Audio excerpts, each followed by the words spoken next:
Able is to understand at a base level that your existence, your experiences do not matter. Your life isn't reflected in TV or movies. All right, hello my fellow readers. Today we are going to be going through my favorite queer books and the books that I would recommend you start with this Pride season. So I first and foremost want to say this because I think that it's really important that we discuss queer reads, but also as a queer person myself, I just have to say this because I know so many people out there are not in the same position and not as fortunate to grow up in a very liberal place like Los Angeles. Well, I grew up in Long Beach, so a suburb of Los Angeles. So I'd be remiss not to talk about it.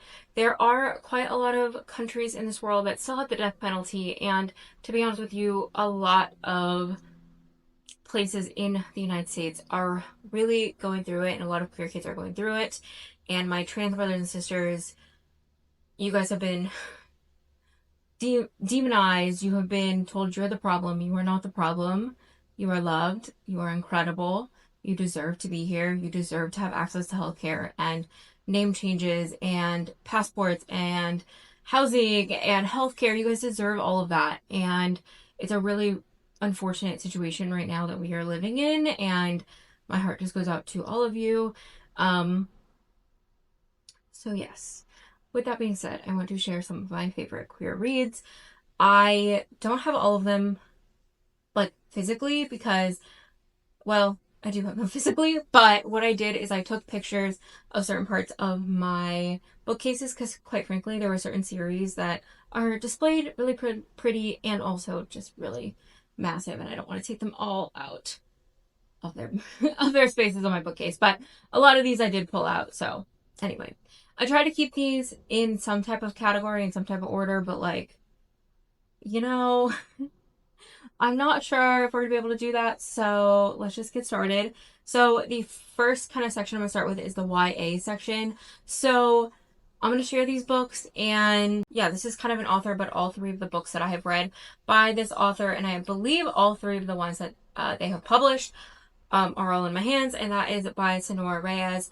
You guys know, if you watched my May wrap-up, you know that I read The Golden Boy's Guide to Bipolar in the month of May, but I want to share all three of the works that they have published.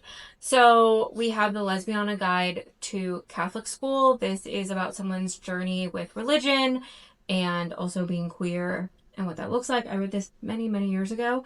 You know, back when hardback books were only $18.99. Oh my gosh, that was a time to be alive. This was published in 2022. It's a long time ago. Anyway, it is a beautiful story, and I think it's really important, especially those of you who are trying to navigate your place in religion. So I highly recommend this. Now, her brother's story, which is the story that I just read in May, is The Golden Boy's Guide to Bipolar, and I believe this also was published this year, but it might have been published last year. Yeah, 2025. So it did come out last year. I've never seen it up until I was in like a queer bookstore in the Castro in San Francisco, but we follow her brother from The Lesbiana Guide to Catholic School, and kind of he's trying to navigate bipolar disorder, but he is also bisexual. So I do think that gives us kind of have a little bit of both worlds. We deal with the mental health side, and we also deal with the queerness of it all. The last book that I'll share that they published, although this technically was like in between those two that I just gave you, is the Luis Ortega Survival Club. This follows a person who has been sexually assaulted, so please read trigger warnings. And she's trying to get revenge, and there's a whole group of people who've been sexually assaulted by this man, which is really unfortunate, and we kind of see their revenge, how they get revenge. But also the main character is autistic, so we get that perspective as well. And then there is a queer romance and a queer plot to this as well. So highly, highly recommend these books. All right, next book is None of the Above by I.W. Gagoro. Don't know if I've talked about this book on here, but I've definitely talked about it in other places on social media. This is about someone who's intersex and is like just finding out as a teenager. So it is a very interesting story. I really thought it was interesting because I had never read anything like this. I mean, this book came out many, many, many years ago. I don't know. Let's look at what year it came out. 2015. So it came out many years ago. I haven't ever seen another intersex book. I'm sure they are out there. Well, I am trying to. I do have a few, and I will be reading them in June, hopefully, if I get to them. But and I'll give you those little updates when we get there. But yes, this book is definitely trying to navigate what it means to be intersex, what it means to be a teenager and being intersex. So if you've never read anything of that nature, I highly suggest this read if you can find it. I'm sure it's very hard to find now, but I really did enjoy this, and I have to throw it in there because I've never read anything like it, and I still have not found another intersex story, although I know they are out there, but I think they're mostly memoirs, but this was a fictional take. There is a new fiction one that I did order, so I will hopefully get to that in June, but nonetheless, none of the above, really incredible. Okay, so I am going to share these two. These are more queer history, male queer history, like gay male. This is Aristotle and Dante Discover the Secrets of the Universe, and its sequel, Aristotle and Dante Dive into the Waters of the World. This was adapted actually into a film. It's a very good film, so if you haven't seen it, go see it. But this explores a teenage boys and their relationship. I believe this is set in the 80s, I believe. And so we are definitely navigating that. We're also navigating Texas in the 80s and people who are fair-skinned, people who are not fair-skinned. So yeah, it's definitely navigating a lot of things. And you also there's a heavy conversation and a heavy theme of bullying, at least in the first one. It's been a while since I've read both of them, but they are queer history, and I think anytime we can read queer history, it is incredible, and I think we should do it.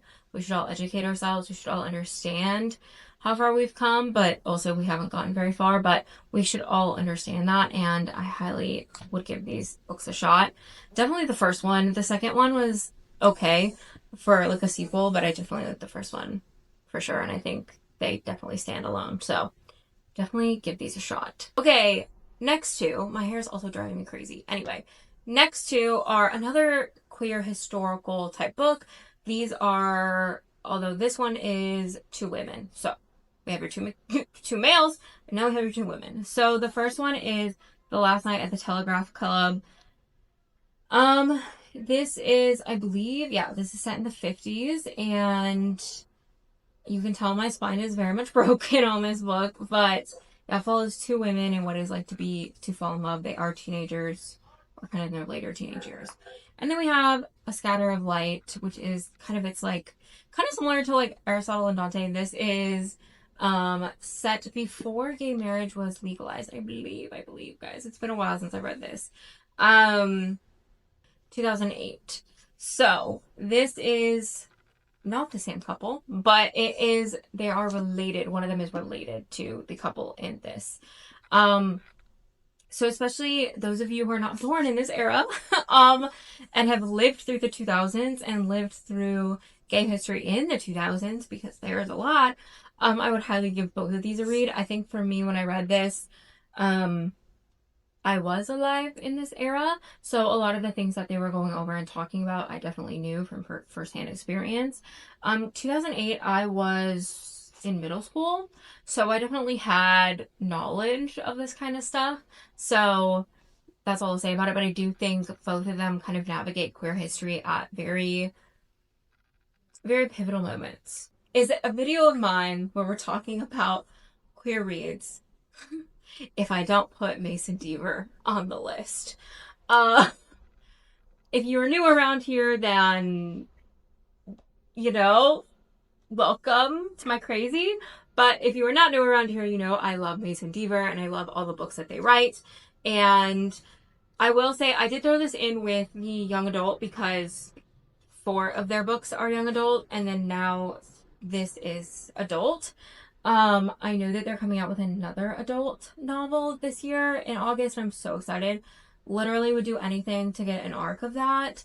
Um, quite literally would do anything to get an arc of Ship Happens. It is a T for T couple, which I did not know until literally today, like a few hours ago. So I'm glad I saw that before coming on there. But anyway, I want to talk about the YA and then I'll talk about the adult one. But yeah, The Ghost We Keep, I believe, is the first book that Mason Deaver published, because it's been a while. But this is a trans person, but also they're dealing with grief, they're dealing with the loss of a sibling.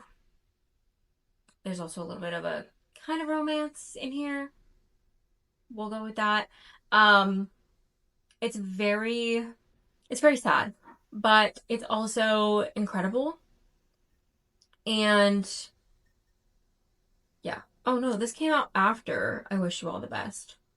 Sorry, guys. It came out after I Wish You All the Best. But anyway, nonetheless, this is probably the hardest of the books because there is death in it. I mean, I Wish You All the Best is sad as well, but definitely still really hard. And just keeping that in mind, like, it is about death and there is a lot of grief in this. So, yeah.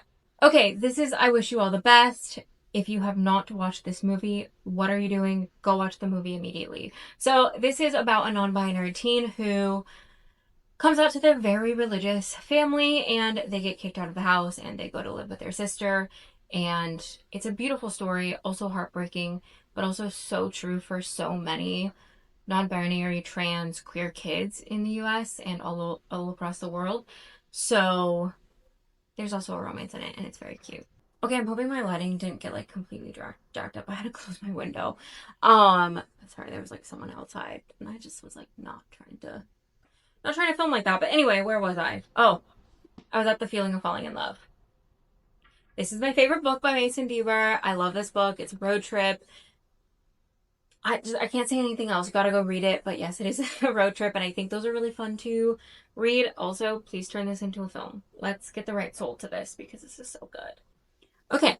Okay, Cupid. I feel like I've had to be interrupted so many times by doing just my Mason Deaver section. Anyway, Okay, Cupid is about a literal Cupid. This is definitely magical realism. I feel like this is very different than any other book that Mason Deaver has written, but it is about a Cupid. There is an agender character, which I really still to this day have not read another agender character. I do have a book that has an agender character for the month of June, so I hopefully will be getting to that, but I just haven't read a ton of them, and I think that makes this book really unique.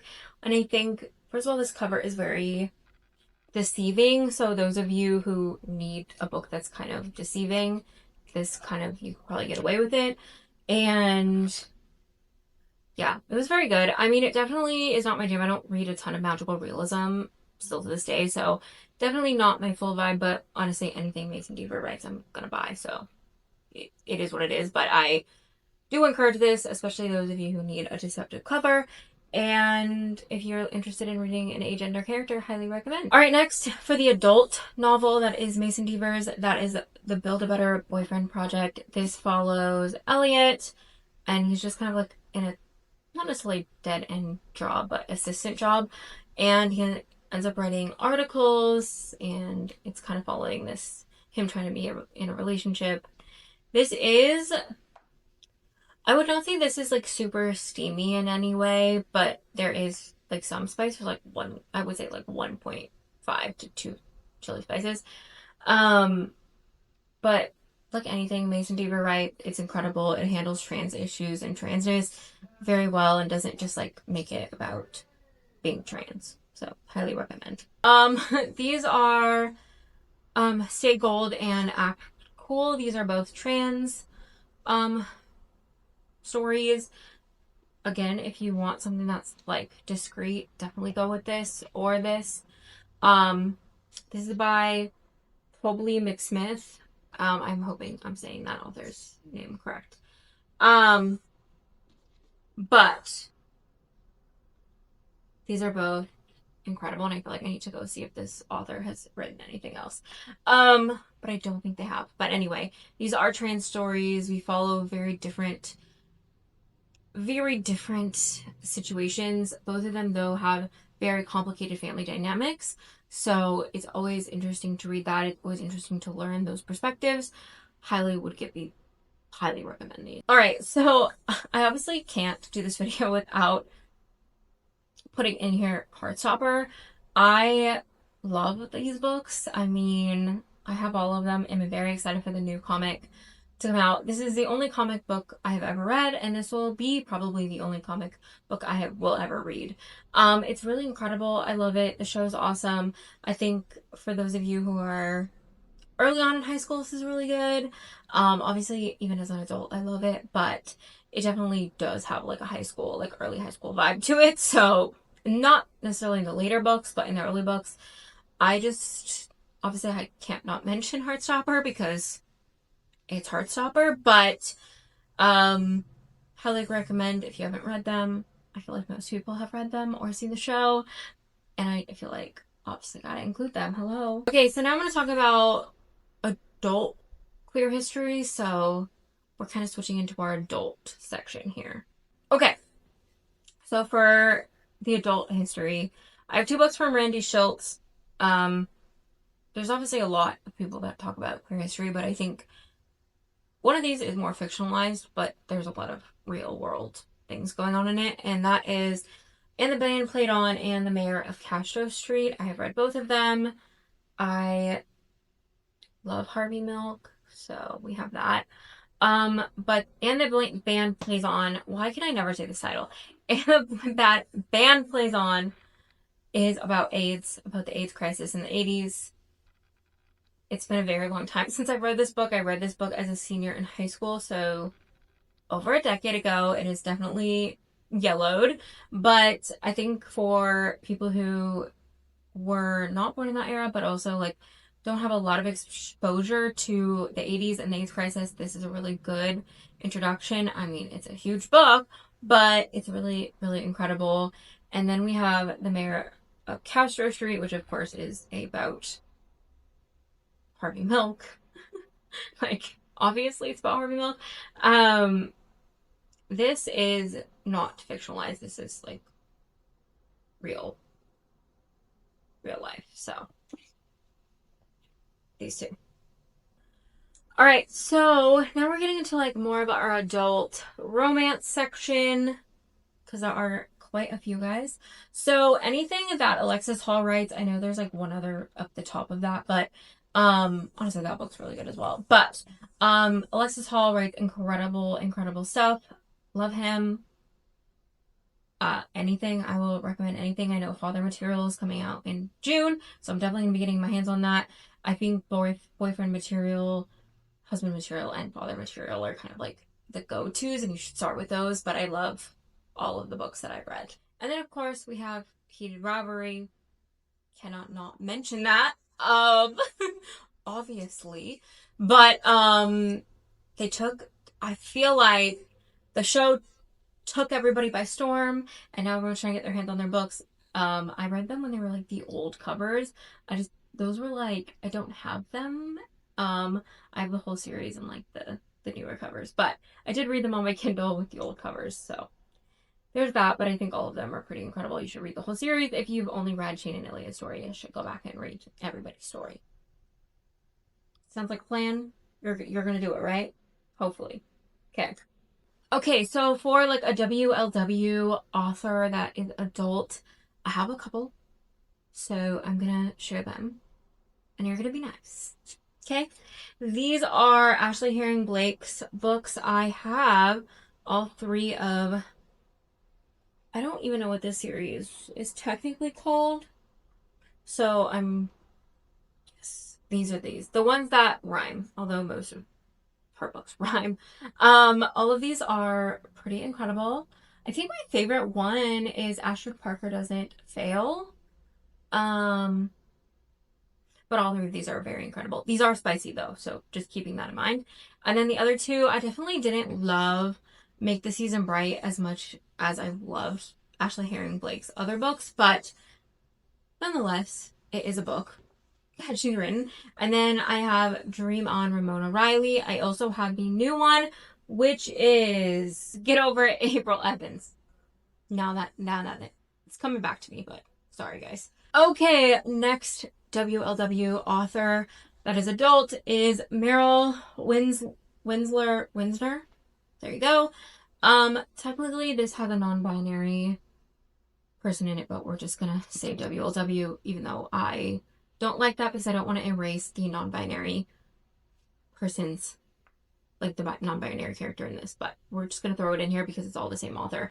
The first book I ever read by them, I believe they're non-binary. Let me double check real quick because I never want to. Yes, I never want to misgender someone when I'm giving you like the little blurbs. But mistakes were made. This was probably one of the most spicy books I had ever read at the time. Also, like the first, I don't know, I mean, it wasn't the first WOW book I had ever read. I mean, because I've been out for 15 years. But definitely in terms of like spice, wow, blew me away. Blew me away. I believe it's a friend or roommate's mother and the roommate, I believe. Yes, it is. Sorry, it's been a while since I read this, but so if you want a spicy WLW, this right here. And then we have Cleat Cute, which I believe the rights were sold and they are potentially making this into a film or a TV show. And I'm very excited. Again, very spicy.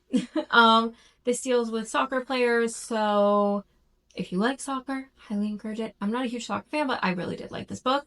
Again, it's spicy, guys. Again, but it's good. I love it. And then I recently read this actually. It's My Best Friend's Honeymoon. This obviously follows, this has a non-binary character in it, but it follows someone who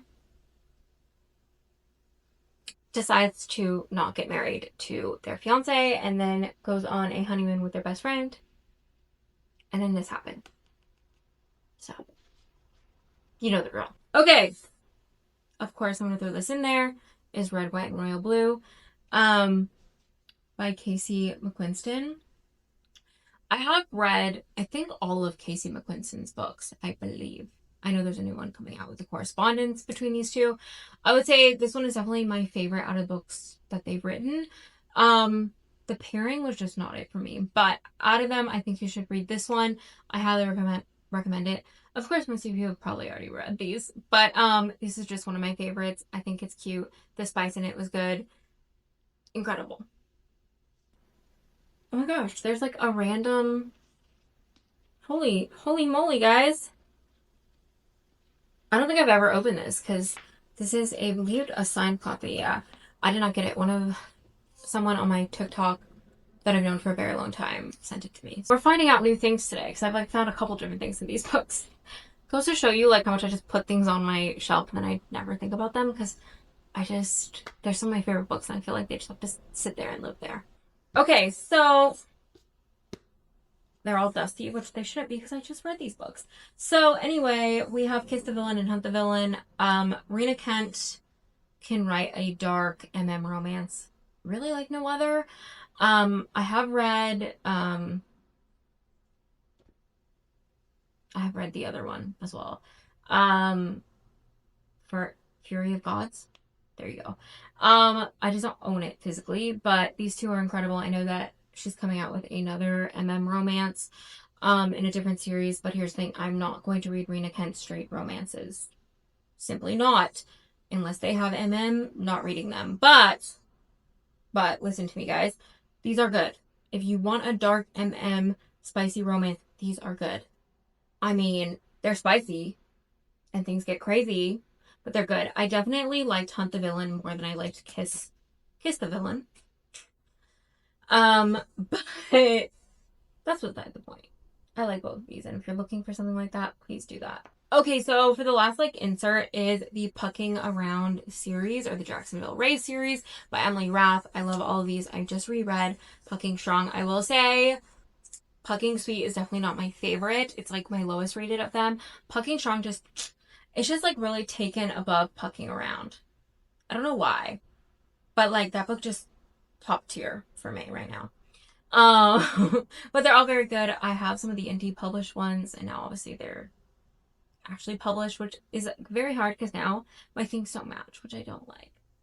but that's okay. Okay, so I want to share some of my favorite authors on Kindle, or like if you have Kindle Unlimited.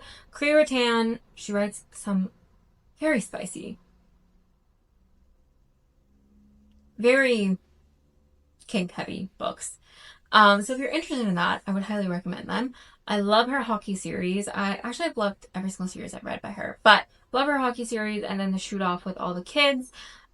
She has the series set in college, and I know that it's the final book in that series. I'm very sad, which is the Long With You series. There you go. Sorry, I'm looking at it. The last book of that series comes out July 31st, and I am going to be heartbroken.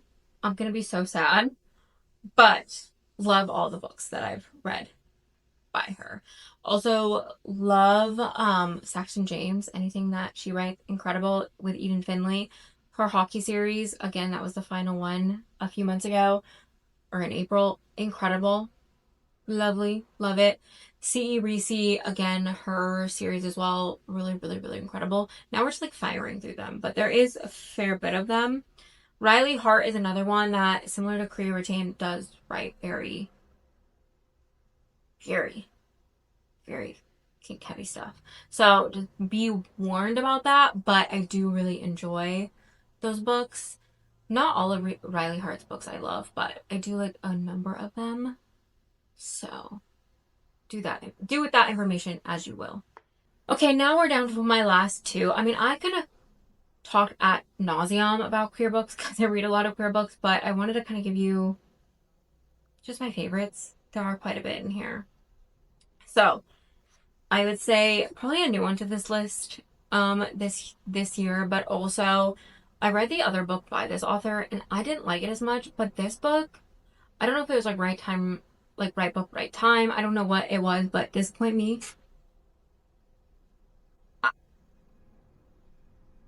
This book had me speechless. And every time I think about it, I really should give this a 5 star, because this is like, I rated a 4.75. I really should go back and rate this 5 stars because I cannot stop talking about this book and I cannot stop thinking about this book. This book has me in a chokehold. And I think it's because it definitely handles health stuff in a very, very real way. At the same time, I think one of the reasons I like this book is the person is trans. Like, while our lead character, Max, is trans and is a trans woman. Trans woman. Let's talk about English. Hello. It does not focus on her transness or her transition, I should say more bluntly. And I find that we don't get that a lot. So I really enjoy books that were just kind of existing with this person who happens to be trans. And that, to me, I would give anything to read this again for the first time.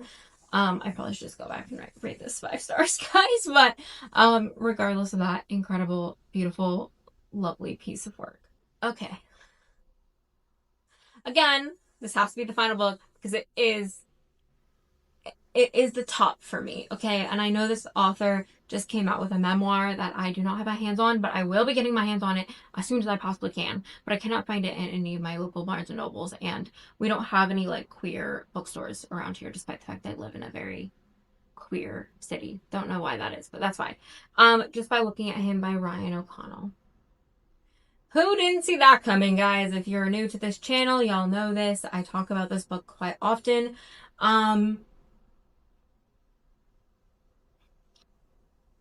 My baby. This follows Elliot, who has cerebral palsy, who is gay and is also a screenwriter. And we are just reading about his life and what he's going through. This does have some very explicit scenes, guys. But we are going through his day-to-day life, what that looks like, what it means to be a screenwriter that is disabled. One of my favorite quotes is in here, and I will have to give it to you because... of course I do, because I have to read this every single time I have this book. Okay, one would think I would just have it marked on here, but it's chapter 46. Not sure why I don't have this marked. I think because I don't want to ruin my book, but like, it just is everything. And like I said, I definitely need the memoir of like the essays Okay? But let me read this quote. It says, to be disabled is to understand at a base level that your existence, your experiences do not matter. Your life isn't reflected in TV or movies. If it is, your only options are an able-bodied savior, the upside, or a tragic suicide be before you, or an actor donning crypt face so they can win an award. Leonardo DiCaprio, What's Eating Gilbert Grape? It almost worked. We're given these slots to exist, and then able-bodied people get to feel proud of themselves, even though that they've given us no meaningful advancement. In fact, all they did was make money off our trauma. But sure, clap, clap, clap, pat, pat, pat. I could go on. I could go on, but I'm not because you need to read this book. Um, this came at a time where I really, really, really needed it. If you don't know, I got an MFA in screenwriting and production. I had a really complex situation in the prior grad program that I was in, which is an MA program as well. And I think it really turned me off of academia. And when I started my screenwriting program, it was to advance and talk about and write about chronic illness and to talk about disability and to write about those things. And I definitely felt like, given the prior program before I entered into my MFA, I was really kind of traumatized, to be honest with you, and I didn't know if I could do it. And I remember it was the first week of my first semester of classes, like literally my first week there. And I was listening to the audiobook of this at the time, and those lines and that paragraph changed me. And it made me realize what I was fighting for and what I wanted to see and why I wanted to see it. And it has just pushed me so much further than I could ever have gotten without it, I think. And there are other things going on in my life in relation to school, but I think for me, I'm just so happy that this book exists. I'm so happy it exists for so many people. It changed me. It changed my life. I just cannot say, I can't sing its praises enough. And obviously, this author in particular is a screenwriter and also an actor. They wrote nope, not the book. They wrote the TV show Special on Netflix, and starred in it as well. So it is that actor and that person. But it just changed me, and I just always have to sing its praises all the time. Okay, I hope you got some new book recs. I hope that you maybe are picking up some of these books that you maybe wouldn't have, or are going to read about a perspective that you may not have. And what are your favorite queer books? If you have them, leave them in the comments. Make sure to like, comment, and subscribe. I will see you guys next time. Bye!